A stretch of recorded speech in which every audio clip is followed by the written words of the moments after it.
सहसा कान्हा ने कर्मयोग प्रारंभ किया, गीता का अमिट जो ज्ञान रहा।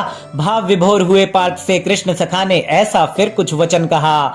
हे प्रथा पुत्र सुनो बात मेरी, जो मनुज कर्मयोग से भर जाएगा, जीवन मृत्यु के प्रचंड भय से मुक्ति वो पा जाएगा। क्योंकि कर्मयोग में निश्चयात्मिका बुद्धि एक ही होती है। कर्मयोग से परे सकाम मनुज की बहुत भेदों वाली बुद्धि, विवेक तत्क्षण अपना खोती है। कर्म फल ऐश्वर्य के प्रशंसक बन वेद वाक्यों की धुन में जो भी ऐठे हैं, अज्ञानता से भरे हैं वो, स्वर्ग को ही परम प्राप्य वस्तु मानकर जो भी बैठे हैं।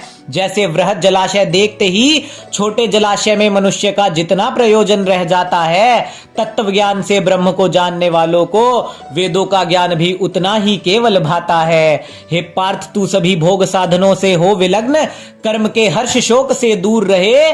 कर्म फल के मोह को त्याग, तेरा चित्त ज्ञान से बस भरपूर रहे।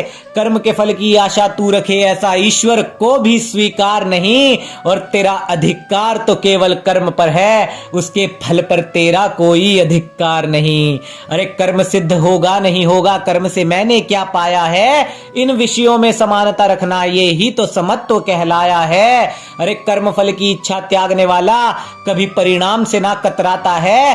कर्म सिद्धि का मोह त्याग, समत्व को जानने वाला ही कर्म योगी बन पाता है।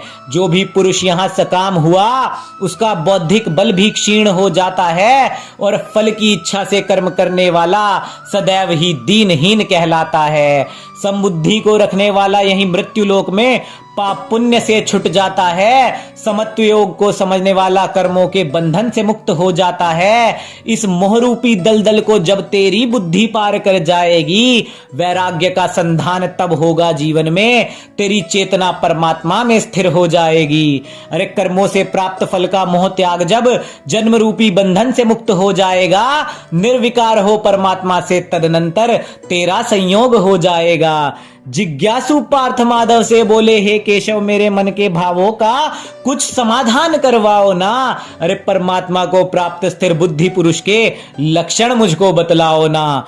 केशव बोले, कामनाओं का त्याग कर आत्मा से आत्मा में जो संतोष पाता है, सुख का जिसको मोह नहीं, दुख में क्रोध जिसे ना आता है, शुभ वस्तु का जिसको लोभ नहीं, अशुभ भी जिसको ना अप्रसन्न कर पाता है, राग भय क्रोध रहित वही मनुज तो स्थिर बुद्धि कहलाता है। इंद्रियों का ये खेल है सारा, इंद्रियां वर्चस्व मन पर कर लेती हैं। इंद्रियां ही सुख का लोभ दिखाकर बुद्धि मनुष्य की हर लेती हैं। इंद्रियों पर जिसने विजय प्राप्त की, सम्मान उसी ने पाया है। परमात्मा का साक्षात्कार फिर पाकर मन से लोभ को मार भगाया है। इंद्रियों के वश में आकर मनुज अनंत विषयों में रुचि पाता है। मृत्युलोक के विषयों का चिंतन करके उसमें ही मनुज मोह को पाता है। उन्हीं विषयों में मोह लगाकर कामना से भर जाता है।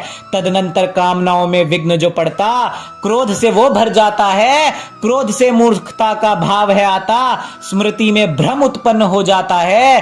भ्रम से बुद्धि का नाश है होता, अपनी स्थिति से मनुज स्वयं ही गिर जाता है। और यदि इन्हीं इंद्रियों पर विजय प्राप्त हो, क्रोध मूर्खता भ्रम से मनुज बच जाता है। राग द्वेष रहित वही मनुज अंतर मन की प्रसन्नता पा जाता है। शांत चित्त वाला वही इंद्रिय जीत श्रेष्ठ पुरुष बन जाता है। अहंकार रहित हो वही शक्तिमान ब्रह्म तत्व को पाता है। परमात्मा में बुद्धि स्थिर कर वही पुरुष ब्रह्मानंद को प्राप्त हो जाता है। हे महाबाहो, वही पुरुष तो ब्रह्मानंद को प्राप्त हो जाता है।